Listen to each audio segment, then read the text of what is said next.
Presiden Joko Widodo, Jokowi, memerintahkan reformasi hukum buntut Hakim Agung Sudrajat Dimyati ditetapkan tersangka kasus suap oleh KPK. Menko Polhukam Mahfud MD akan mengumpulkan sejumlah pakar hukum pada pekan depan.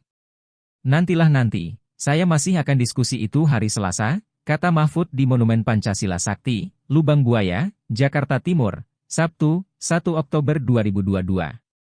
Mahfud mengatakan reformasi hukum tidak bisa dikerjakan secara instan dan membutuhkan proses. Selain itu, dalam membahas itu diperlukan pandangan dari berbagai instrumen hukum. Pakar dukung Presiden Jokowi lakukan reformasi hukum di Indonesia. Setelah ditetapkannya Hakim Agung Sudrajat Dimyati sebagai tersangka terkait kasus suap perkara di Mahkamah Agung, MA. Presiden Joko Widodo, Jokowi, menegaskan perlu adanya reformasi di sektor hukum Indonesia. Pakar hukum pidana dari Universitas Trisakti Abdul Fitkar Hadjar mendukung langkah Presiden Jokowi segera melakukan reformasi hukum untuk menyelamatkan marwah dan tegaknya hukum di Indonesia. Menurutnya, Presiden Jokowi sebagai kepala negara perlu berkoordinasi dengan Ketua Mahkamah Agung Syarifuddin untuk melakukan reformasi hukum, sebab ranah kekuasaan kehakiman ada di Kamar Yudikatif, dalam hal ini Mahkamah Agung.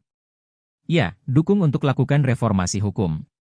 Caranya, Presiden Jokowi sebagai kepala negara harus bicara sama Ketua Mahkamah Agung. Sebagai kepala negara dia harus bicara sama Ketua Mahkamah Agung karena kekuasaan kehakiman itu pimpinan tertingginya adalah Ketua Mahkamah Agung, kata Fitkar, kepada wartawan, Rabu, 28 September 2022.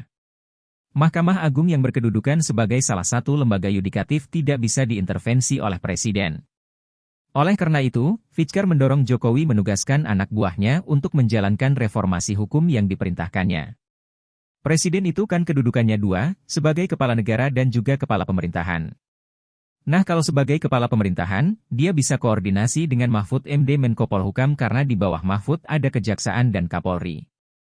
Jadi kalau koordinasi mengenai penegakan hukum di bidang eksekutif maka itu polisi dan kejaksaan, ujarnya. Sebagaimana diketahui, Presiden Jokowi sudah memerintahkan Menko Polhukam Mahfud MD untuk menjalankan perintahnya terkait reformasi hukum. Dalam konteks bersih-bersih oknum hakim nakal, Fitkar mengatakan perlu penekanan langsung oleh Ketua Mahkamah Agung sebagai orang yang paling bertanggung jawab atas peristiwa memalukan yang dilakukan oleh Hakim Agung Sudrajat. Hakim itu dalam konteks dia sebagai profesional yang punya kewenangan mengadili dan memutus maka dia ada sepenuhnya di bawah kekuasaan kehakiman yang dipimpin oleh Mahkamah Agung oleh Ketua Mahkamah Agung, ucapnya. Jadi ketika ada perkara mafia-mafia hukum seperti itu harusnya yang bertanggung jawab Ketua Mahkamah Agung bertanggung jawab membina hakim-hakim, lanjutnya. Fitkar melanjutkan, peristiwa itu merupakan tragedi yang tidak bisa dianggap biasa saja, harus disikapi dengan serius dan dilakukan pembenahan terhadap internal Mahkamah Agung.